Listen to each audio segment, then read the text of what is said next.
దివ్యవాణి TV ప్రేక్షకులకు నమస్కారం. Good Samaritan కార్యక్రమానికి స్వాగతం.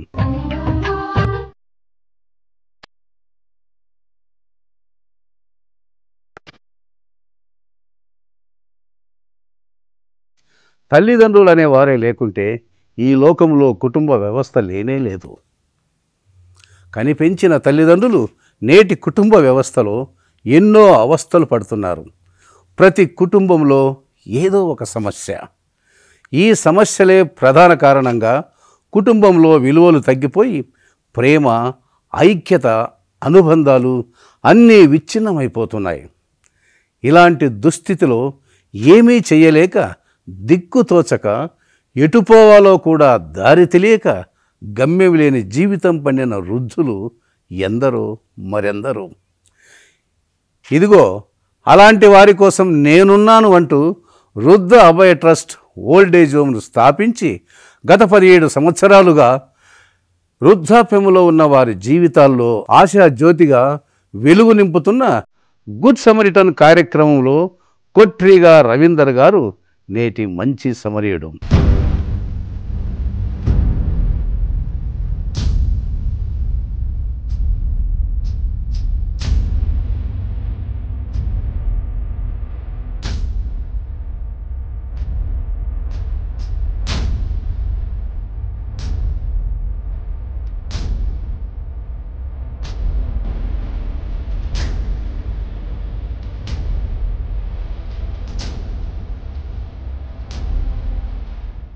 నమస్కారం అండి రవీందర్ రెడ్డి గారు.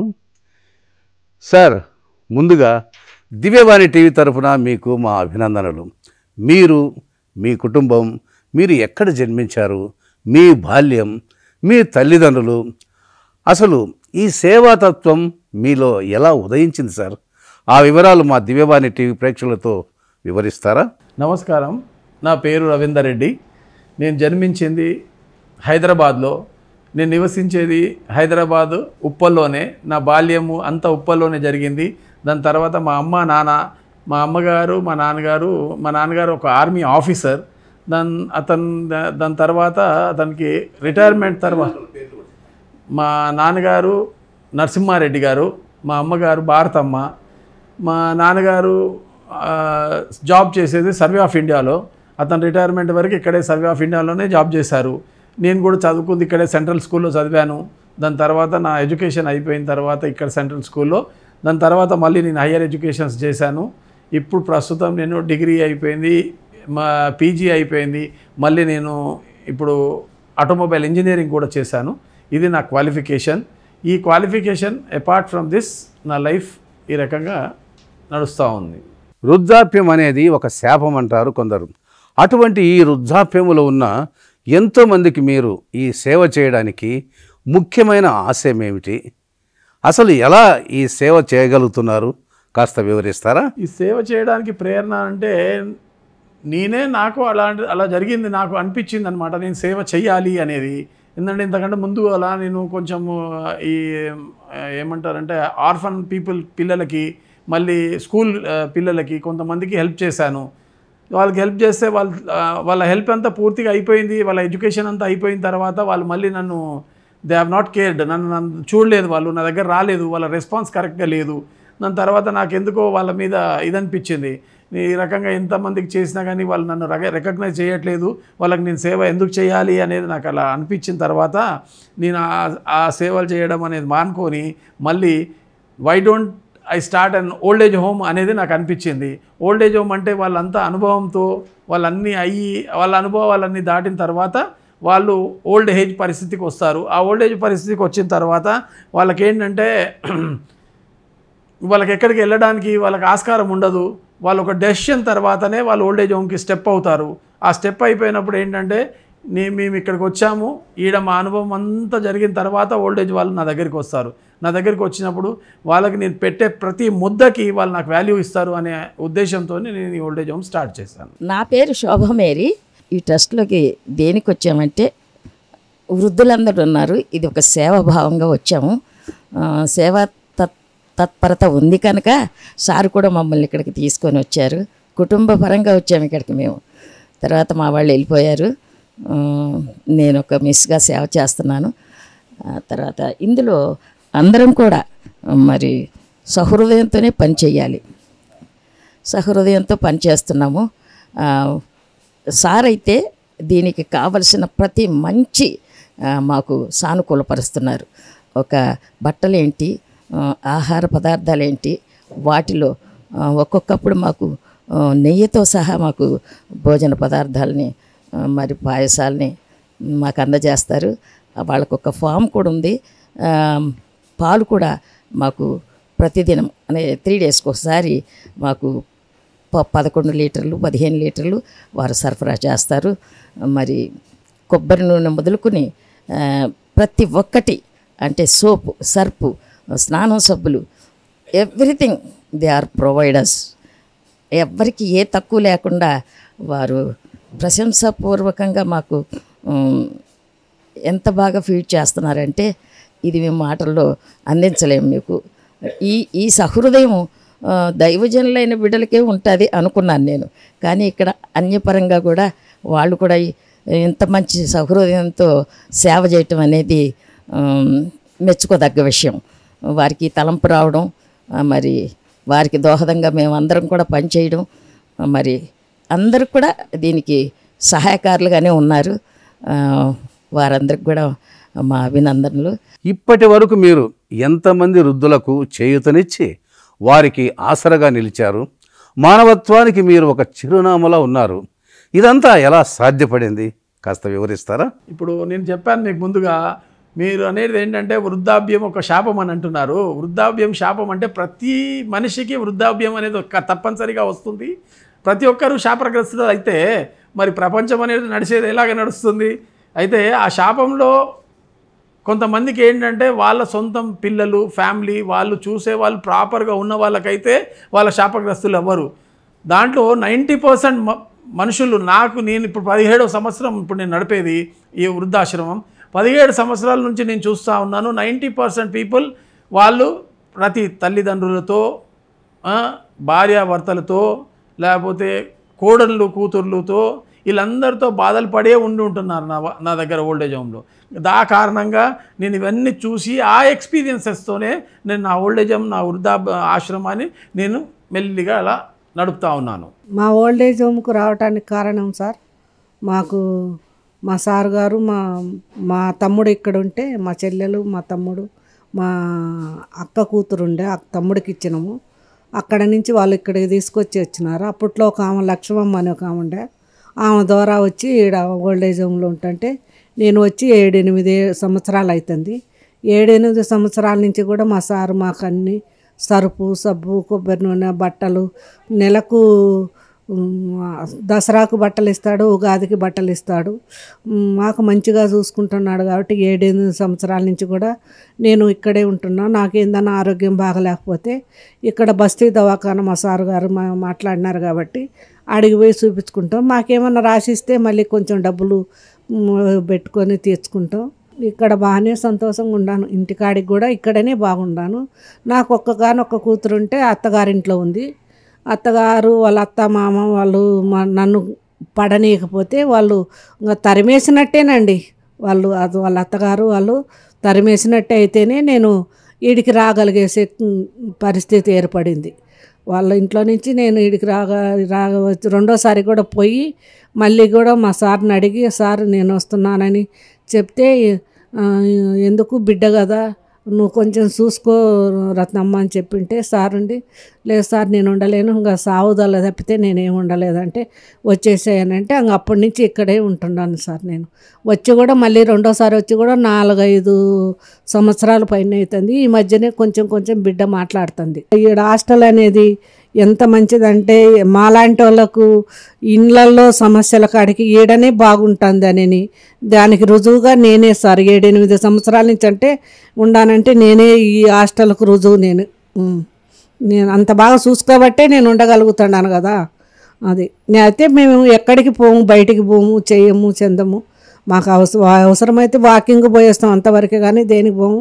పోతే బస్తీ దవాఖానికి పోయి మందులు తెచ్చుకుంటాం అంతే. నిజంలో చెప్పాలంటే ఈ దేవుని వరమే. ఆయన దేవుని స్వరూపంలోగానే మాకు అన్నీ ఆదరించి మమ్మల్ని దగ్గర తీసి చూస్తున్నాడు అన్నీ. జనరల్గా మనుషుల్లో ఎవరు ఎటుపోతే నాకెందుకనే భావం చాలామందిలో ఉంటుంది. మీరు ఒక ఉన్నత స్థితిలో ఉండి కూడా ఈ వృద్ధులకు మీ ప్రేమను ఎలా పంచగలుగుతున్నారు సార్? ఇప్పుడు నా ప్రేమను పంచడానికి ఆ వృద్ధులకి ఏంటి అంటే, నేను ముందుగానే అన్నాను కదా, వాళ్ళు వృద్ధాప్యం అనేది వాళ్ళకి ఎందుకు ఈ 60 సంవత్సరాలు వాళ్ళు మొత్తం వాళ్ళ ఉన్న ఏరియాలో, వాళ్ళ ఇంట్లో, లేకపోతే కొడుకు దగ్గర, లేకపోతే కోడల దగ్గర, కూతురు దగ్గర, అల్లుడి దగ్గర, బిడ్డ దగ్గర, వీళ్ళందరి దగ్గర, అన్ని భర్త దగ్గర, ఇవన్నీ దాటుకున్న తర్వాతనే వాళ్ళ కష్టాలు ఎప్పుడైతే మొదలవుతున్నాయో ఆ టైంలోనే వాళ్ళు నా దగ్గరికి వస్తారు. నా దగ్గరికి వచ్చినప్పుడు నేను పెట్టే ప్రతి ముద్ద వాళ్ళకి వాల్యుబుల్. ఎందుకంటే వాళ్ళు ఇప్పుడు కష్టపడేది ఓన్లీ ఆ ముద్ద గురించి. ఒక పట్టెడు అన్నం గురించే వాళ్ళు ఇన్ని రోజుల నుంచి వాళ్ళు కష్టపడేది. ఆ పట్టెడు అన్నం నా దగ్గర సంతృప్తిగా నేను పెడుతున్నప్పుడు వాళ్ళు ఏంటంటే, నేను వాళ్ళకి సంతృప్తిగా పెడుతున్నాను, వాళ్ళు కూడా నాకు ఎలా కావాలనో ఆ రకంగా ఉండాలి అనేది నేను వాళ్ళని రిక్వెస్ట్ చేసి, వాళ్ళకి మోటివేట్ చేసి, వాళ్ళకి గైడ్ చేసి, వాళ్ళని అన్ని విధాలుగా చూసుకుంటున్నాను. కాబట్టి వాళ్ళు నా దగ్గర, నేను వాళ్ళని సంతృప్తి పడుతున్నానని నేను అనుకుంటున్నాను, వాళ్ళు కూడా నన్ను సంతృప్తి పరుస్తున్నారనే నేను ఆ రకంగానే నేను ఇప్పటివరకు ఈ ఆశ్రమాన్ని అలా నడుపుకుంటూ వస్తున్నాను. వృద్ధ అభయ ట్రస్ట్ అధినేత వ్యవస్థాపకులు శ్రీ రవీందర్ రెడ్డి గారు చేసే ఇంకా ఎన్నో సేవా కార్యక్రమాలు తెలుసుకునే ముందు ఇప్పుడు ఒక చిన్న విరామం తీసుకుందాం.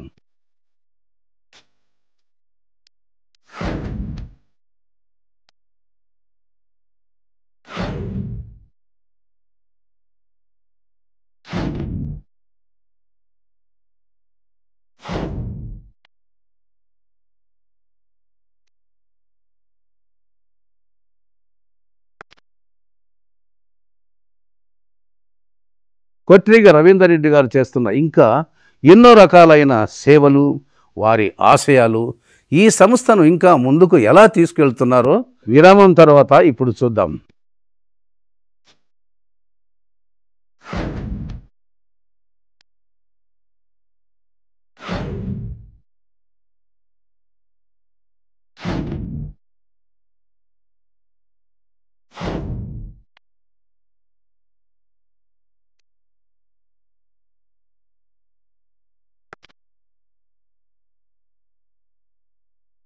ఈ సేవ నిరంతరం కొనసాగాలంటే ఎంతో ఆర్థిక వనరులు కూడా ఎంతో అవసరం కదండి. దాదాపు 17 సంవత్సరాలుగా ఈ వృద్ధ అభయ ట్రస్ట్ ఓల్డ్ ఏజ్ హోమ్ని మీరు నడిపిస్తున్నారు. దీన్ని ముందుకు నడిపించడానికి మీకు ఎదురైన అనుభవాలు, ఇబ్బందులు ఉంటాయి. అవేవో మా దివ్యవాణి టీవీ ప్రేక్షకులతో పంచుకుంటారా? ఇప్పుడు నా ఆశ్రమంలో దాదాపుగా 170 నుంచి 180 మంది వరకు నేను ఈ 17 సంవత్సరాలలో నా ఆశ్రయం ఇచ్చాను నేను వాళ్ళకి. నా ఆశ్రమంలో వచ్చిన ప్రతి ఒక్కరూ నేను అనుకునేది ఏంటంటే సాటిస్ఫైడ్గా ఉన్నారు అని అనుకుంటున్నాను. వాళ్ళ సాటిస్ఫాక్షన్ అంటే, ఇప్పుడు ఎవరో మితిమీరిన కోరికలు కోరినప్పుడు నేనైతే చేయలేను. వాళ్ళకి కావాల్సింది ఏంది? మంచి ఫుడ్, మంచి షెల్టర్, మంచి క్లాతింగ్, బట్టలు. ప్రతి సంవత్సరం నేను 2 జతల బట్టలు, ఉగాది పండగకి, దసరా పండగకి 2 జతల బట్టలు ప్రతి ఒక్కరికి నా దగ్గర, మగవాళ్ళు ఉండనివ్వండి, ఆడవాళ్ళు ఉండనివ్వండి, ఏ వృద్ధులైనా సరే నేను వాళ్ళకి తృప్తికరంగా నేను బట్టలు వాళ్ళకి పెడతాను. ఎవ్రీడే మార్నింగ్ బ్రేక్ఫాస్ట్ పెడతాను, మధ్యాహ్నం లంచ్ పెడతాను, సాయంకాలం టీ ఇస్తాను, నైట్గా నేను డిన్నర్ పెడతాను. ఇవన్నీ నేను వాళ్ళకి ఏంటంటే, ఫస్ట్ మనిషికి కావాల్సింది ఏంటి? ఫుడ్ ప్రాపర్గా ఉన్నప్పుడు వాళ్ళు హెల్తీగా ఉంటారనేది. నా దగ్గర ఓన్లీ వెజిటేరియన్ ఫుడ్, నేను నాన్ వెజ్ అలో చేయను, వెజిటేరియన్ ఫుడ్డే పెడుతున్నాను. ఈ గత 17 సంవత్సరాల నుంచి నేను వాళ్ళకి ఈ ఫుడ్ పెడతా ఉంటే వాళ్ళు సంతోషంగా ఉన్నారు అని నేను అనుకుంటున్నాను. నా పేరు చంద్రమ్మ. వతనేమో నిర్ణ జైరాబాద్ అవతల. నా కొడుకుకి చంపేసినారు, నా బావ బిడ్డరు. అందుకే అన్నీ తీసుకొని వెళ్ళగొట్టినారు. నాకు కోడలు ఒకటి, నా ఒకటి అయినాము.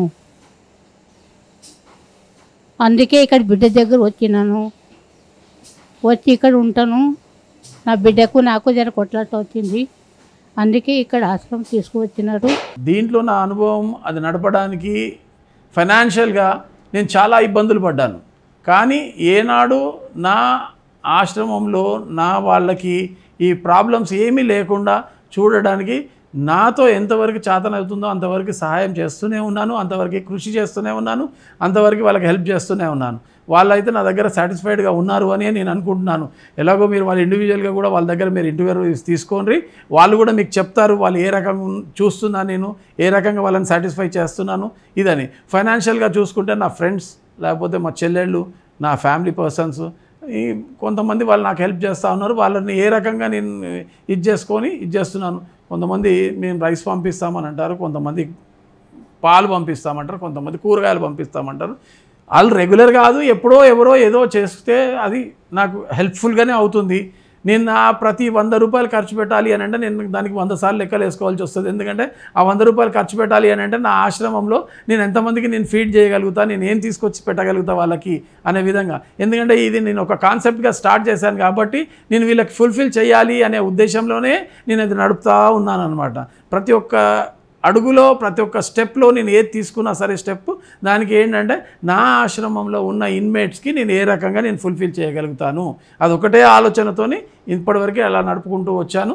అది నాకు ఎక్కడి నుంచి ఏ ఫండ్ రాలేదు, ఎక్కడి నుంచి నా ఏ గవర్నమెంట్ హెల్ప్ చేయలేదు, నాకు ఎవరు 1 రూపీ కూడా ఇవ్వలేదు వేరే. సార్ నా పేరు ఎల్ వెంకటరెడ్డి, మాది అక్కడ నల్గొండ భువనగిరి యాదాద్రి డిస్టిక్. 10 సంవత్సరాలు సెక్యూరిటీగా చేసి వెళ్ళాను. అక్కడి నుంచి వెళ్ళినాక యాక్సిడెంట్ అయితే వెళ్ళి ఇంటికాడ ఉన్నాను. అక్కడి నుంచి ఇక్కడ నాకు ఎవరు లేక, చూసే పరిస్థితి లేక నేను ఈ సార్ది నెంబర్ తెలుసుకొని వచ్చాను సార్. వచ్చి కూడా 2 సంవత్సరాలు ఇక్కడ సార్ చాలా మంచిగా చూస్తున్నాడు, అన్నీ తిండిగిన అన్నీ మంచిగా చూస్తున్నాడు. అది కూడా చాలా సంతోషం, ఏ ఇబ్బంది లేకుండా ఉన్నాము. ఇంతటి మానవత్వాన్ని మీరు ఎందరో వృద్ధులకు, దిక్కులేని వారికి మీరు చేస్తున్న ఈ సేవలకు గుర్తింపు ఏమైనా లభించిందా? ఏమైనా అవార్డులు మీకు వచ్చాయా? కాస్త వివరించండి సార్. నేను అవార్డుల కోసము లేకపోతే నా గుర్తింపు కోసము నేను ఈ సేవ నడపట్లేదు, ఈ సేవ నేను చేయట్లేదు. నేను నా ఉద్దేశం, నా ఇంటెన్షన్, నేను వృద్ధులకి నేను మంచి చేయాలి, నేను వృద్ధులకి నేను చూసి వాళ్ళకి ఏ రకంగా నేను హెల్ప్ఫుల్గా ఉంటాను, వాళ్ళని ఏ రకంగా నేను సాటిస్ఫై చేయగలుగుతాను, అట్మోస్ట్ సాటిస్ఫాక్షన్ వరకనే నేను తీసుకెళ్ళాలి అనేదే నా ఉద్దేశం. నాకు ఆ ఉద్దేశంలోనే నేను నడుస్తూ ఉన్నాను. నాకు ఎవరో సర్టిఫికేట్ ఇవ్వాలి, పలానా రవీందర్ రెడ్డి మంచిగా నడుపుతున్నాడు ఓల్డేజ్ హోమ్, లేకపోతే ఎవరో రివార్డు ఇస్తేనే నేను ఆ రివార్డు తీసుకొని నేను బయట ఎలగాలి అనేది నాకు అలాంటిది ఏం లేదు. నా రివార్డు, నా అవార్డు మొత్తం నా ఓల్డేజ్ పీపుల్, వాళ్ళు ఇవ్వాలి నాకు అవార్డ్. ఎస్, నాకు ఇతను మంచిగా చూసుకుంటున్నారు, that it self is my reward, that it self is my award. నా పేరు రవి ప్రసాద్ అండి. నేను ఒక సివిల్ ఇంజనీర్ను. వచ్చిన 6 నెలలు అయింది, కరెక్ట్ 6 నెలలు అయింది. ఎందుకు వచ్చాను, నేను సొంతంగా వచ్చి కావాల్సిన నాకు ఇన్కమ్ లేదని నాకు ఇంట్లో తిన్న విషయం లేక ఖాళీగా ఉన్నాను, ఇక్కడికి వచ్చానండి. ప్లీజ్ నెలకు 2 లక్షలు సంపాదించామని చూద్దాం, ఇన్కమ్ లేకపోతే నాకు అవమానపడి ఇక్కడికి వచ్చానంతే. ఇలాంటి దాని గురించి నేను ఏదో ఆశలు పెట్టుకొని ఇంకా వాళ్ళకి బయట నుంచి నాకు ఏదన్నా అవార్డు వస్తే నేను దాని మీద కాన్సన్ట్రేషన్ చేసేదానికంటే ఆ టైంని నేను స్పేర్ చేసుకొని నేను నా ఓల్డేజ్ పీపుల్కి చేస్తే వాళ్ళు సంతృప్తిగా ఉంటారు, సంతోషంగా ఉంటారు అనే ఉద్దేశంతోనే నేను చేస్తున్నాను. కానీ నాకు అవార్డ్స్ మీద నాకు పెద్ద కాన్సన్ట్రేషన్ అసలు లేనే లేదు. అది నాకు కావాల్సింది ఏంటి అని అంటే వీళ్ళని నేను ఎంతవరకు సంతృప్తి పెట్టగలుగుతున్నాను, ఏ స్టేజ్ వరకు చేయగలుగుతున్నాను. అందుకే నేను వీళ్ళని ఇప్పుడు నా ఓల్డేజ్ హోమ్లో వాళ్ళ సాటిస్ఫాక్షన్ పాయింట్ అంటే ఒక గీజర్ ఉంది, ఒక వాషింగ్ మిషన్ ఉంది, ఒక ఫ్రిడ్జ్లు ఉన్నాయి 2, నేను వెట్ గ్రైండర్ ఉంది, కిచెన్ ఫుల్ మంచిగా పెట్టాను. కిచెన్ ఎవ్రీ మంత్ గ్రాసరీ తీసుకొస్తాను, ఎవ్రీ వీక్ వెజిటేబుల్స్ తీసుకొస్తాను. వీళ్ళకి నేను అట్మోస్ట్గా నేను వాళ్ళకి అందించగలుగుతున్నానా లేదా, that it self is my reward, that it self is my award. 67-68 సంవత్సరాలు కాళ్ళు చేతులు ఇదైనాయి. మాకు 3 ఆడపిల్లలు ఎవరు లేరు. 3 ఆడపిల్లలు, కొడుకు లేడు, భార్య చనిపోయి 15 సంవత్సరాలు అయింది. ఒక తానా డ్యూటీ చేస్తుంటే నేను 15 సంవత్సరాలు చేసిన. ఈ కాళ్ళ నొప్పులు వచ్చింది కాబట్టి ఇక్కడికి వచ్చిన మా మేడం ఇక్కడికి పంపించిండ్రు. ఇక్కడ అన్నీ మంచిగానే ఉన్నాయి, చాయ్, టిఫిను, అన్నము, గిన్నము అంతా ఉంది. ఎంతో త్యాగ హృదయంతో మీరు చేస్తున్న ఈ సేవ నిజంగా ఎంతో ఉత్తమమైనది. నిజంగా మీరు అభినందనీయులు. అటువంటి గొప్ప సహృదయం కలిగిన మీరు మా దివ్యవాణి టీవీ ప్రేక్షకులకు ఒక సందేశం అందిస్తారా? నా ఆలోచన, నా సందేశం ఏంటి అని అంటే నేనేమంటున్నానంటే నా ఓల్డేజ్ హోమ్ ఖాళీ అవ్వాలా నా సందేశం. దాని అర్థం ఏంటంటే నా ఓల్డేజ్ హోమ్ ఖాళీ అవ్వాలంటే ప్రతి కొడుకు, ప్రతి కోడలు, ప్రతి కూతురు, ప్రతి కొడుకు, ప్రతి కూతురు, ప్రతి అల్లుడు, ప్రతి భర్త, ప్రతి భార్య ఫ్యామిలీ అనే దాని గురించి వాళ్ళు ఫ్యామిలీని ప్రస్తుతం మంచిగా చూసుకున్నారు అని అంటే దానికంటే సంతోషం నాకేం లేదు. నేను ఇచ్చేది అదే వాళ్ళకి. సందేశం ఏంటి అని అంటే ఎవరి తల్లిదండ్రి వాళ్ళ దగ్గర ఉండాలా, ఎవరి అత్తమామ వాళ్ళ దగ్గర ఉండాలా, ఆ రకంగా వాళ్ళు చూసుకున్నారు అని అంటే ప్రతి ఫ్యామిలీలో ఆ సాటిస్ఫాక్షన్ వచ్చినప్పుడు నా ఓల్డేజ్ హోమ్ డెఫినెట్గా ఖాళీ అవుతుంది. అది వచ్చిన రోజు అది నా సాటిస్ఫాక్షన్, అది నాకు కావాల్సింది. రవీంద్ర రెడ్డి సారు మాకు మంచిగా చూస్తున్నాడు, మేము మంచిగా ఉన్నాము, అందరం మంచిగా ఉన్నాము, మాకు మంచిగా చూసుకుంటున్నాడు. మాకు ఇంటికాడ జర బాధలు ఉండి కొడుకులతో కోడళ్ళతో జర బాధ ఉండి ఇక్కడ వచ్చి ఉన్నాము, మాకు ఇక్కడ మంచిగా చూసుకుంటున్నాడు. ఇప్పుడు ఇన్ జనరల్గా ఏంటంటే నేను ఈ 17 సంవత్సరాలలో కవర్ చేసింది ఏంటి అని అంటే ఇప్పుడు నా దగ్గరికి ఒక భర్తని భార్యనే స్వయంగా తీసుకొచ్చి దిగబెట్టింది నా దగ్గర. అప్పుడు భార్య భర్త అనేదానికి ఏం వాల్యూ ఉంది? ఇప్పుడు నేను ఇచ్చే సందేశంలో ఏంటి అని అంటే భార్య భర్తకు వాల్యూ ఇవ్వాలి. అప్పుడు నా ఓల్డేజ్ హోమ్లో ఒక పార్ట్ ఖాళీ అవుతుంది. ఆమె ఇవ్వట్లేదు కాబట్టి ఆమె ఒకతని కాదు, ఎంతోమంది ఉన్నారు, ఎంతోమంది భార్యలను తీసుకొచ్చి భర్తలు దిగబెట్టారు, ఎంతోమంది భర్తలను భార్యలు తీసుకొచ్చి దిగబెట్టారు. ఎందుకమ్మా మీ భర్తని ఇక్కడ తీసుకొచ్చి పెడుతున్నాం అంటే వాడు ఇప్పుడేం డ్యూటీ జాబ్ చేయట్లేదు, మాకేం తీసుకురావట్లేదు, నా దగ్గర ఉండే ఏంది మీరు ఫ్రీగా భోజనం పెడతారు కాబట్టి మీ దగ్గర తీసుకొచ్చి దిగబెడుతున్నాం. డైరెక్ట్గా ఇలాంటి ఆన్సర్స్ మాకు ఇచ్చారు. అలాంటిది ఇచ్చినప్పుడు నేనేంటంటే భర్తనా భార్యనా అనేది కాదు నేను చూసింది ఏంటి అని అంటే ఒక ఓల్డ్ ఏజ్ పర్సన్, ఆయన 60 years దాటాడు, అతను భోజనం కోసం తాపత్రయపడుతున్నాడు, రవీందర్ రెడ్డి ఆ తాపత్రయాన్ని దూరం చేయగలుగుతాడు అనేది ఆయనకి అనిపించి నాకు అనిపించి నా దగ్గర ఉన్నాడు. అది నాకు కావాల్సింది. అట్లాగా అదేవిధంగా భార్య కొడుకు ఇద్దరు కోడలికి కొడుకుకి వాళ్ళకి సరిగా ఉండదు, ఏదో ఒకటి వాళ్ళది ఏదో అప్లికేషన్స్ వాళ్ళ ప్రాబ్లమ్స్ వాళ్ళకు ఉంటాయి. వాళ్ళు ఏంటంటే మీ అమ్మ పక్కకు జరిగితేనే నేను మీ దగ్గర ఉంటాను, లేకపోతే నేను ఉండను. కొడుకు కోడళ్ళకి ఇది నడుస్తూ ఉంటుంది. ఆయన ఇప్పుడు ఏం చేస్తాడు? గత్యంతరం లేక ఏదో ఒక ఓల్డేజ్ హోమ్ చూడాలా, తీసుకొచ్చి అక్కడ పెట్టాలా. ఇప్పుడు నా ఓల్డేజ్ హోమ్లో అలాంటి వాళ్ళు కూడా ఉన్నారు. ఎందుకంటే కొడుకులు ఉన్నారు, బట్ దే కాంట్ సీ. ఎందుకంటే వాళ్ళు చూసే పొజిషన్లో వాళ్ళు ఎందుకు లేరు అంటే వాళ్ళ ఫ్యామిలీ వాళ్ళకి సపోర్ట్ లేదు కాబట్టి. అది ఆ ప్రాబ్లంలో ఉన్నవాళ్ళు కాబట్టి వాళ్ళు ఫేస్ చేస్తున్నారు, వాళ్ళు నా దగ్గర ఉంటున్నారు. సేమ్ అదేవిధంగా ఒక తల్లికి కూతురు ఉంటుంది, కొడుకులు ఉండరు. అప్పుడు కూతురు తల్లిని చూడాలనే ప్రేమ ఉంటుంది. కూతురు తల్లిని ఇంట్లో పెట్టుకుంటే అత్త పడదు, అత్త అంటది మీ తల్లిని మా దగ్గర ఎందుకు పెట్టారని చెప్పేసి ఆ కూతురు ఆమె తాపత్రయపడి ఆ కూతురు తీసుకొని వచ్చి ఆమెను దిగి పెడుతుంది. అక్కడ కూడా రవీందర్ రెడ్డి అవుతాడు ఆమె సహాయపడడానికి. అట్లా ప్రతి ఒక్కరూ ఫ్యామిలీలో మా అని అనుకుంటే మంచిగా నడుస్తుంది, మా కాదు నీ అని అనుకుంటే నడవదు. నా పేరు నిర్మల, మాది మామనాడు డిస్టిక్. అయితే ఇక్కడనే వచ్చినాం బతకనికి హైదరాబాద్కి. మేము వచ్చి 30 ఏళ్ళు అవుతుంది. 30 ఏళ్ళు అయితే మా ఆయన చనిపోయిండు. పెద్ద కొడుకు అలాగ పోయిండు, చిన్న కొడుకు అలాగ పోయిండు. ఇక కంపెనీలో పోటీ ఆడ పని చేసిన ఆఖరికి నా పెద్ద కొడుకు తీసుకుపోయి ఇక బాధ చాలా పెట్టిండు. బాధ చాలా పెడితే వచ్చేసిన చెప్పకుండా వచ్చి 2 నెలలు సిరిశైలంలో ఉన్నా. ఆ నుంచి మా అన్నయ్య ఉప్పల్లో ఉంటాడు, ఆయన తీసుకొచ్చి జాయిన్ చేసిండు సార్. నేను 3 సంవత్సరాలు అవుతుంది. ఇప్పుడు 1 నెల అయితే 3 సంవత్సరాలు అవుతుంది నేను వచ్చి. అప్పటి నుంచి ఈయనే ఉండా సార్. నేను ఇంటికాడ కన్నా ఈయనే బాగుంది, ఆరోగ్యం మంచి శాంతి ఉంటుంది ఈడ. సార్ మంచిగా చూసుకుంటాడు, భోజనం మంచిగా ఉంది, ఏమైనా పని అందరం చేసుకుంటాం. ఇప్పుడు వీటన్నిటికీ పరిష్కార మార్గము అని అంటే ప్రతి మానవుడిలో ప్రేమ, అనురాగం, ఆప్యాయత ఇవన్నిటి పెంపొందించుకోవాలి అని అంటే వాళ్ళు స్వయంగా పెంపొందించుకోవాలి.